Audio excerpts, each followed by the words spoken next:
Welcome to Christian Podcast, where we look at the world in our own lives through a Christian lens. And today we're diving into a really big topic, AGI and the future of humanity.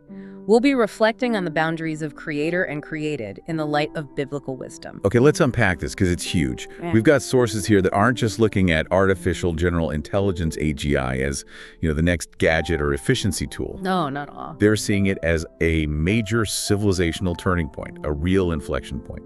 And we're leaning quite heavily on the thinking of Professor Lugia. Right. His work is fascinating because he doesn't just see AGI as a tech challenge. He frames it as, well, a kind of spiritual mirror reflecting back at us. Exactly.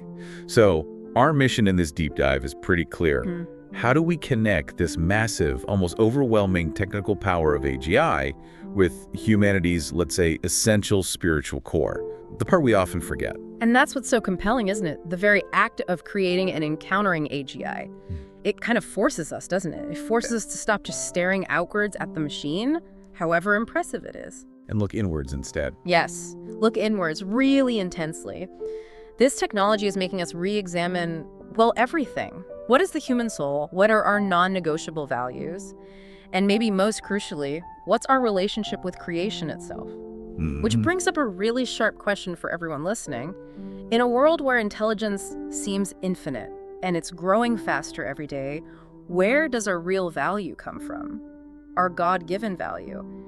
If it's not just about being smart, what is it? That's the million-dollar question, isn't it? Yeah. And to even begin answering that, we really have to go back to the foundation, the theological cornerstone. Where else could we start? Exactly. Yeah. Our sources point immediately to Genesis 1.27. It's right there. Humanity is created in God's image, the Imago Dei, endowed with dignity, responsibility, and free will. And that concept, the Imago Dei, it's everything. It's the theological bedrock for human worth. It means our value isn't something we earn or achieve through performance. It's intrinsic. It's gifted. Intrinsic, yes. Yeah. Professor Lugia talks about general intelligence touching, as he puts it, the crown jewel of human dignity. Right. But the Christian view strongly confirms this unique human value. It's absolutely not tied to how fast our brains work or our cognitive limits or how efficient we are. It's not about problem-solving capacity in the way a machine calculates. Okay, I get that on a theological level. It sounds reassuring. But let's be honest. Practically speaking, we live in a world that does value productivity, measurable results. It certainly does. The very things AGI is set to dominate. Yeah. So doesn't our sense of human worth kind of plummet in reality? Even if the theology says it shouldn't, how do we actually feel that immutable dignity when facing the very real anxiety of, potentially becoming obsolete? That's the tension. That's the struggle we have to engage with right now. And the way we ground that dignity, the way we hold on to it, is by constantly remembering that the Imago Dei isn't defined just by intelligence, by our capacity for morality, for spirituality, for real relationship. A machine might become vastly more intelligent, yes, but it cannot be moral in the deep spiritual sense. It lacks that God-given capacity for genuine ethical choice, for accountability within relationships. So even if AGI outperforms us on every cognitive test, that fundamental dignity, the gifted part, remains untouched because it was never based on our performance in the first place. It's an act of divine lifting, not something we computed or built ourselves. which brings us straight to the next point, the relational aspect. Our sources really stress this: humans aren't meant to be islands. No. We're called to be with others. There's that echo from Hebrews urging us to stir up love and good works in each other. We fundamentally exist within this web of connections with God and with our community. And right there is where AGI throws down a massive spiritual gauntlet. Think about what these advanced systems, especially the generative ones, can do. They can simulate interaction incredibly well. Incredibly well. They can create a simulated I that feels sophisticated, nuanced. It can mimic conversation, companionship, even empathy to a degree. Now imagine these systems becoming deeply embedded in our social networks. The temptation is huge. It's profound. Why deal with the messiness, the friction, the inevitable disappointments of real human relationships? The cost, exactly.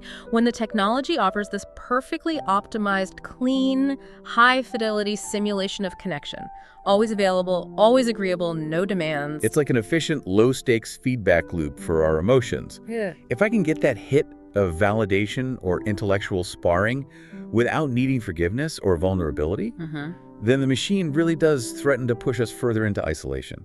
Or, maybe worse, into this fierce competition with each other for the few meaningful human roles left. So the really challenging question, the one you, the listener, have to wrestle with is, how do we actively, intentionally protect and prioritize those costly, messy, real-world relationships with God and with other people, especially when technology offers a slick, easy alternative that encourages separation? It's choosing real-life, warts and all, over the seamless simulation. That's the choice.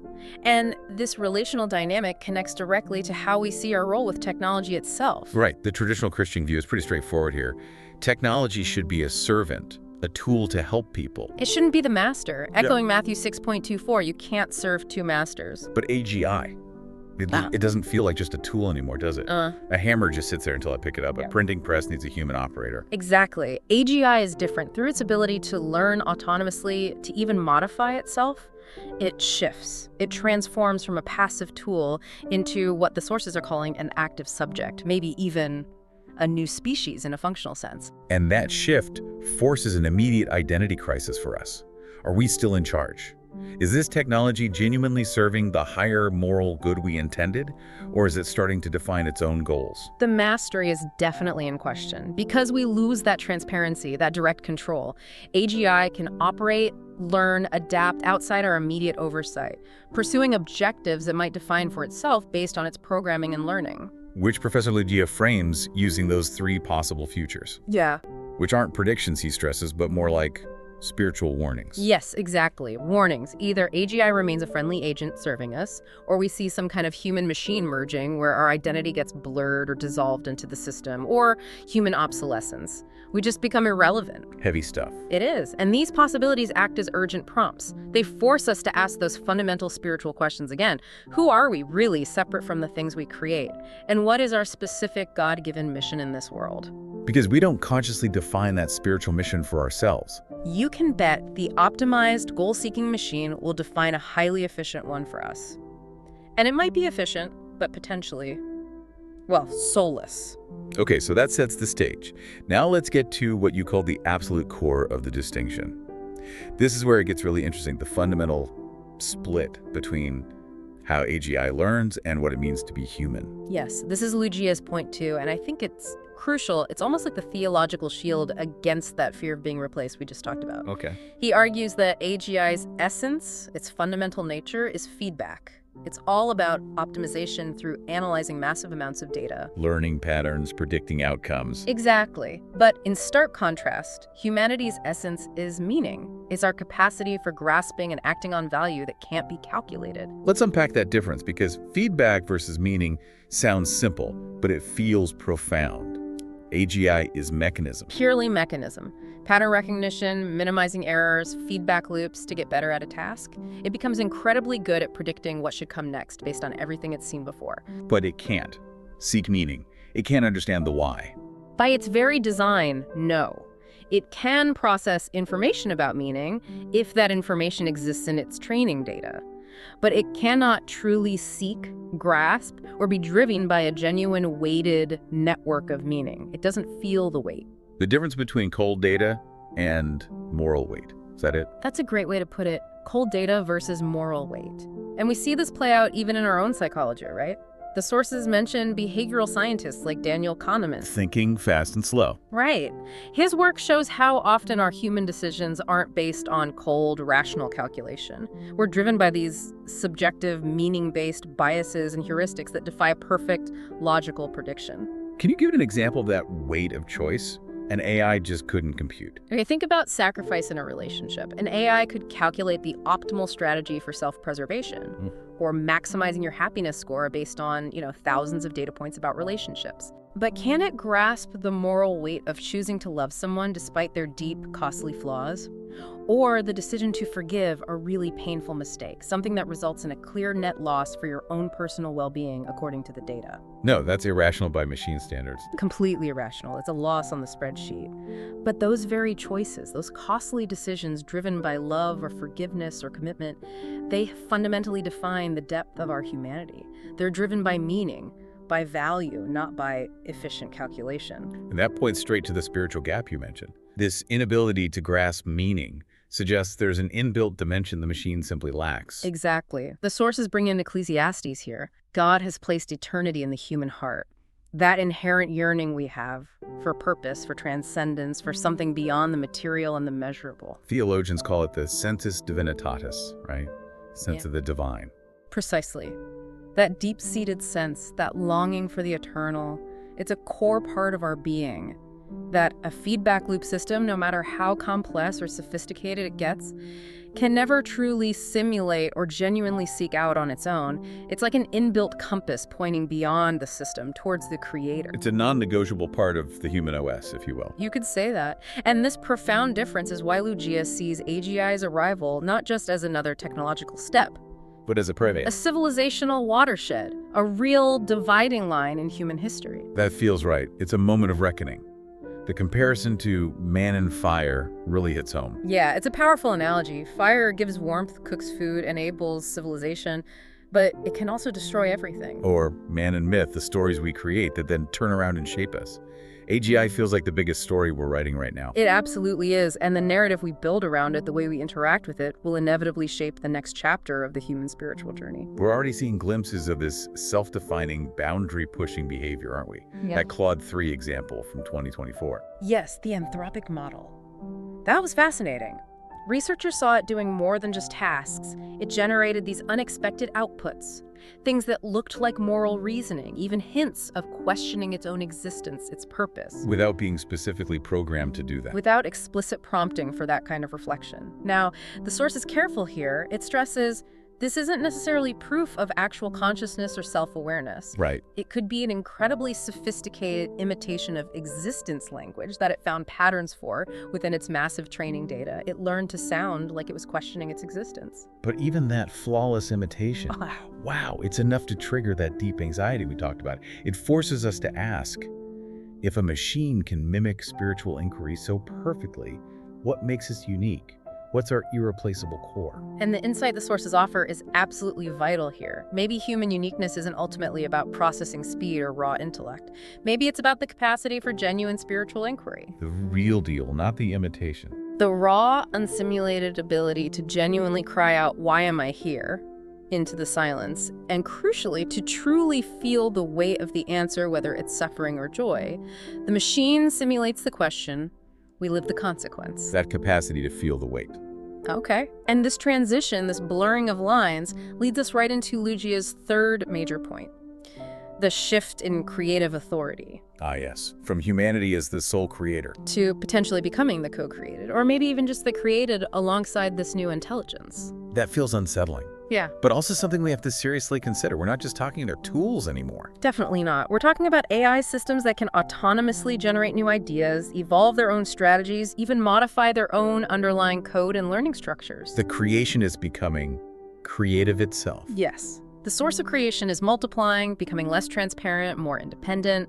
We already had examples from major AI labs models designing new computer chips faster than humans, or optimizing their own internal workings for better performance without constant human hand-holding. That's a massive shift. Yeah. And the theological parallel is unavoidable. It really is. Think about history. Every major revolution, language, fire, printing press, it fundamentally changed what it meant to be human. And AGI forces us to redefine what it means to be created. Exactly. We're watching humanity try to replicate, in a way, the divine capacity for primary creation, for bringing forth something genuinely new and autonomous. Which loops us right back to that core spiritual warning in the sources. Is this attempt to mimic divine creation, this drive for absolute technological autonomy? Is it just history repeating itself? Is it the Tower of Babel scenario? Building something massive out of our own ingenuity and pride, trying to reach the heavens on our own terms? And risking separation from the actual source of creation. That's the danger, the ambition to define reality purely on human or now technological terms, forgetting perhaps that the ultimate authority behind true life-giving creation isn't just power or intelligence. It's love. It's rooted in sacrificial love, not just technological control. Okay, so if AGI acts as this spiritual mirror, reflecting us back to ourselves, what does it show us? Well, connecting all these points, we see that AGI's real significance isn't just about boosting the economy or automating tasks.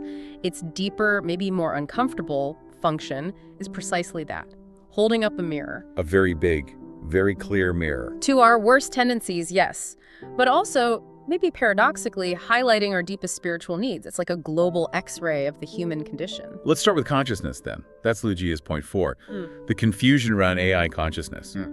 He says it's not really about the AI being too advanced. Right. His point is provocative. He argues the widespread anxiety and confusion about whether AI is or could become conscious stems less from the sophistication of the AI and more from our own profound lack of understanding about consciousness itself. We don't really know what it is, so we don't know if that has it. Exactly. We have a poverty of understanding, as he puts it. It's a call for some serious intellectual and spiritual humility.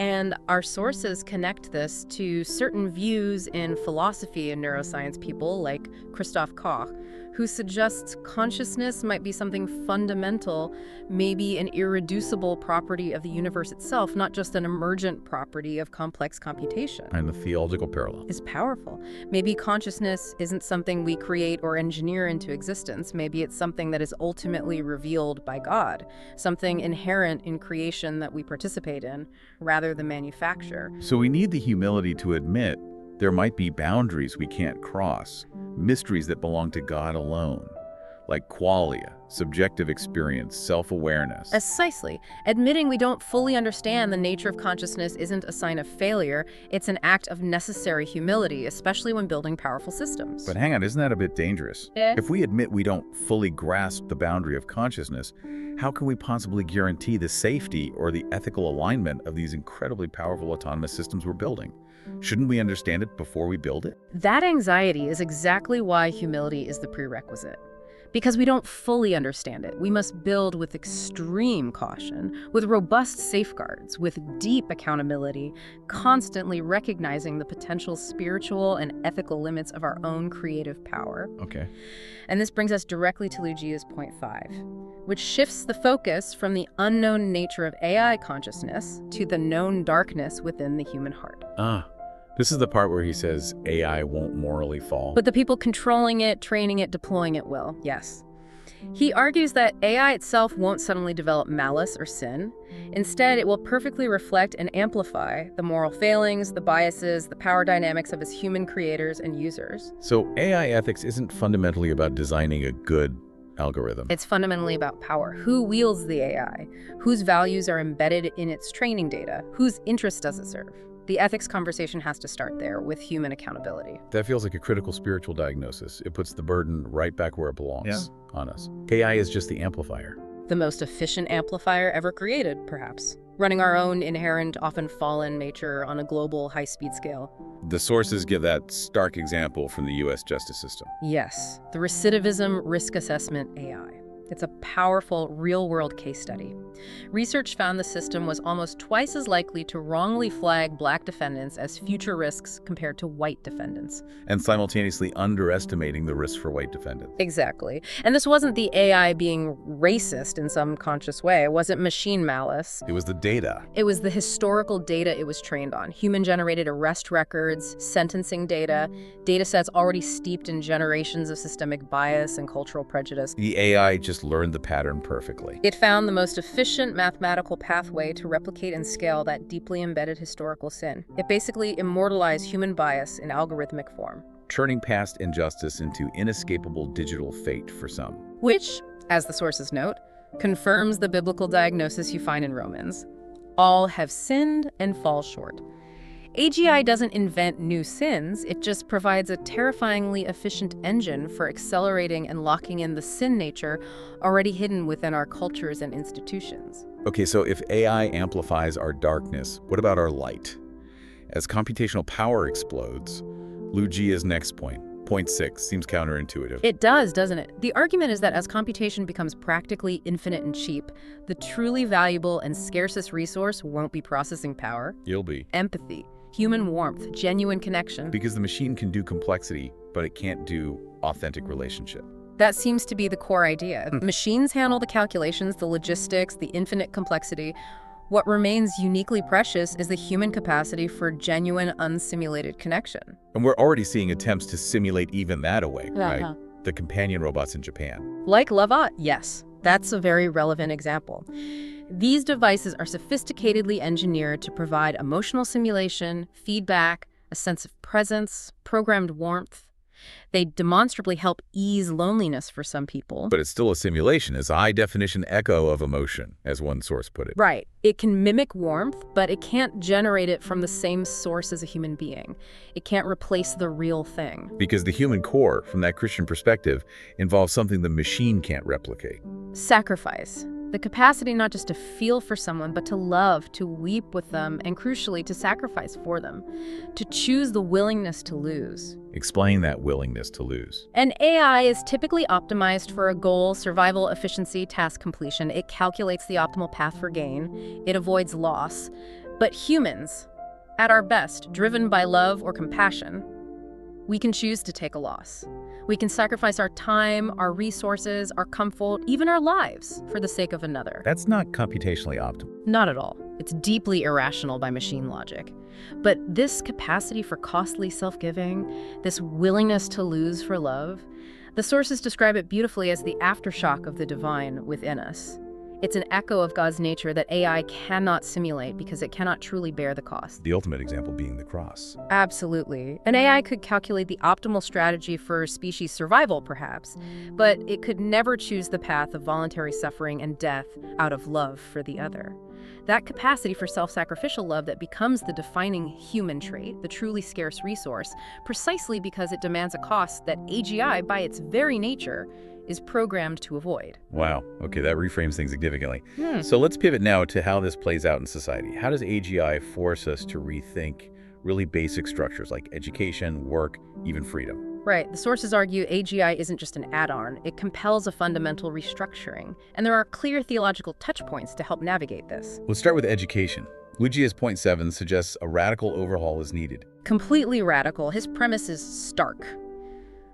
If AI can handle, say, 90% of basic information transmission, memorization, even synthesizing knowledge. Then what's the point of schools focusing on that anymore? Exactly. The entire purpose of education has to shift dramatically, away from just memory and understanding the stuff AI excels at, and laser focused on to value and direction, teaching wisdom, not just knowledge. And educational systems that don't make that shift are basically failing their students for the future that's coming. They're preparing them for obsolescence, in a sense. We need to stop training students primarily to do what AI can do better and faster. The Finnish paradox example was really telling here. Yes, highly capable Finnish students using advanced AI tutors mastered knowledge acquisition incredibly quickly. They knew so much.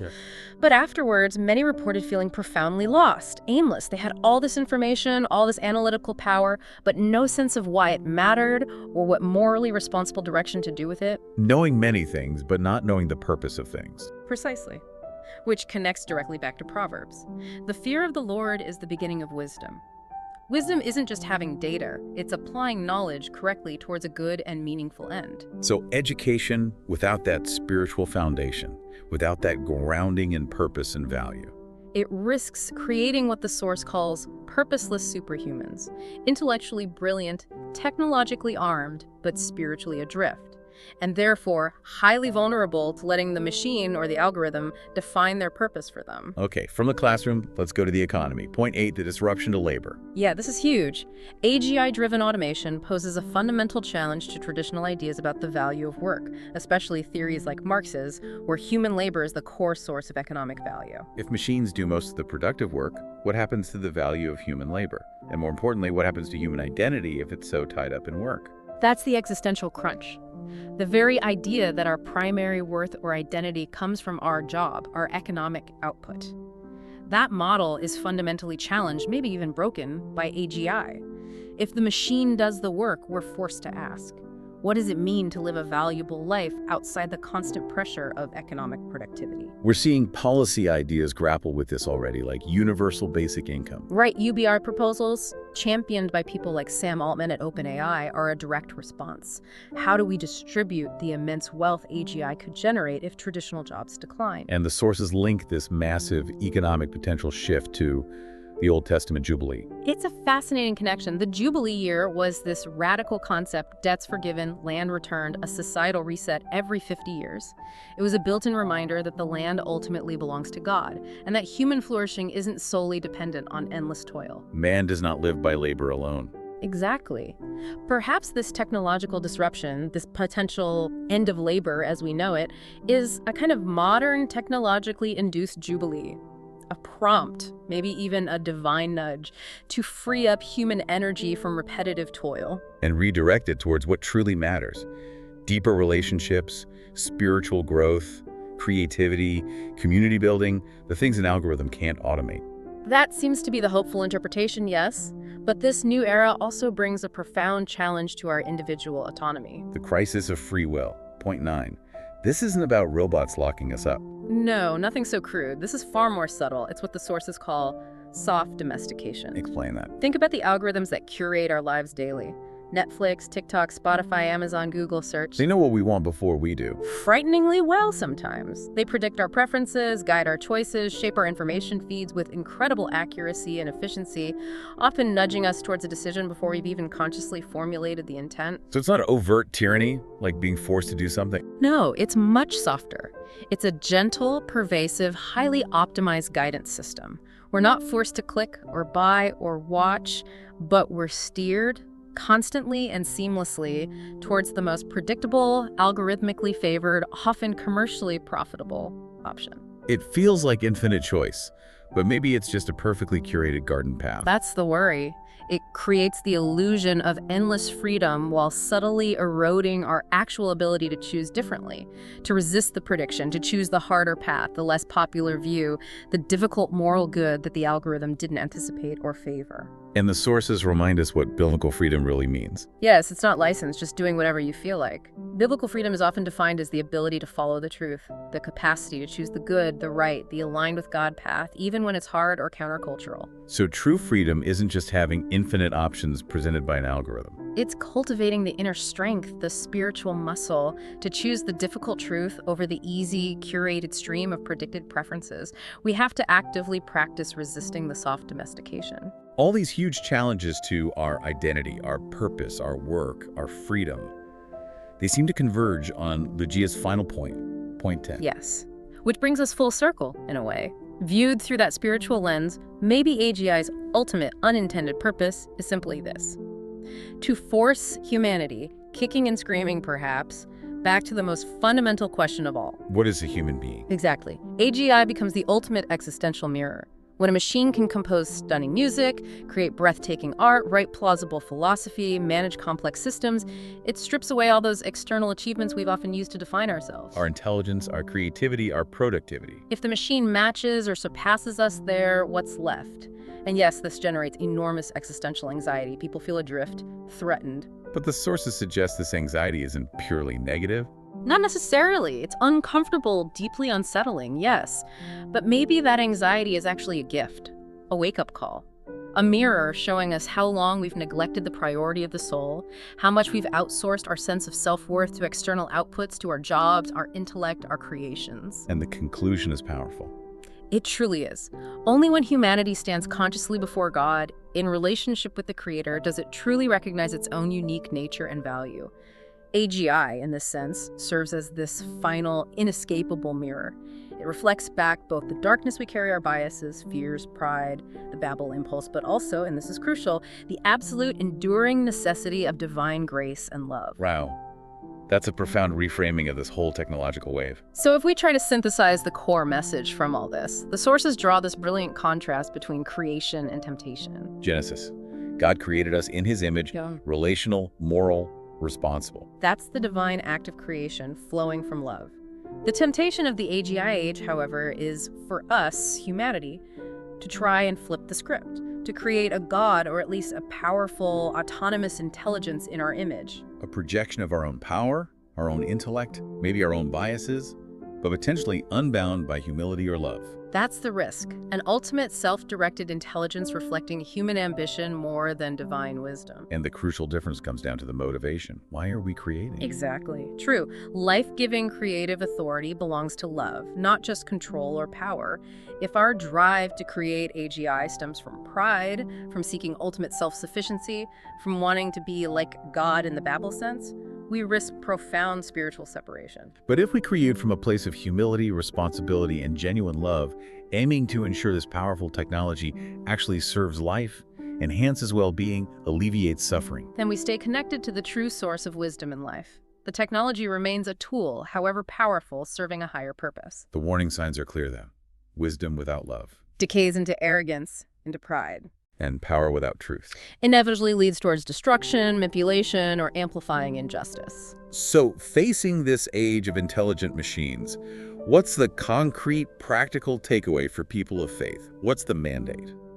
The sources suggest a vital, twofold spiritual task for every believer navigating the AGI era. It's really about stewardship. Okay, what's the first part? First, we have a responsibility to constantly work to ensure that technology serves life, that human dignity, well-being, and flourishing remain the central goal, and that we don't drift into serving the efficiency of the system itself. Keeping the horse before the cart, essentially. Essentially, yes. And the second part? Second, we need to ensure that intelligence, both human and artificial, is directed towards extending benevolence and love. We must actively fight against the tendency for these systems to simply accelerate spiritual decay, amplify our biases, or deepen divisions. The goal is wisdom expressed as love.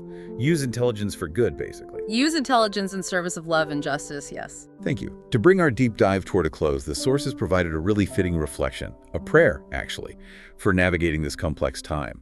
It speaks directly to that need for humility and wisdom. It does. Let me share it. Oh God, our loving Father, when the creations of humanity draw ever nearer to your mystery, grant us a heart of reverence. In the flame of exploration, may we not forget humility. In the joy of creation, may we not lose awe. Lord, as we write algorithms, design machines, and shape intelligence, may we remember, only love gives soul meaning. May every line of code not become a Tower of Babel built of pride, but rather a bridge serving life. Help us to understand that true wisdom is not being omnipotent, but knowing when to kneel in awe and look up. We pray this in the name of our Lord Jesus Christ. Amen. Amen. That really captures the essence of our discussion. We've journeyed from understanding human dignity as something totally separate from computation. Right, grounded in the Imago Dei. To seeing how AGI forces us to confront that deep human need for meaning, which goes far beyond mere feedback loops. We saw the ethical battle isn't really with the machine, but within the human heart, amplified by the technology. The bias, the power dynamics. And ultimately, that the final frontier, the thing that truly defined us when intelligence is abundant, is our capacity for costly love, for sacrifice, and for recognizing our place before our Creator. Which leaves us with a really practical, maybe challenging question for you, the listener, to take away from all this. Okay, what's the final thought? If AGI does continue to automate and manage more and more of our external lives, handling the data, the tasks, the logistics, the efficiencies, what specific daily discipline or practice will you consciously prioritize to cultivate that deep inner life, that relational depth, that spiritual grounding, that capacity for meaning and sacrificial love, the very things the machine can never, ever touch? What needs tending in your own heart? That's definitely food for thought. Yeah. How do we intentionally cultivate the irreplaceable human part of us in an increasingly automated world? Thank you for joining us. Goodbye until next time. Thank you for joining us. Goodbye until next time.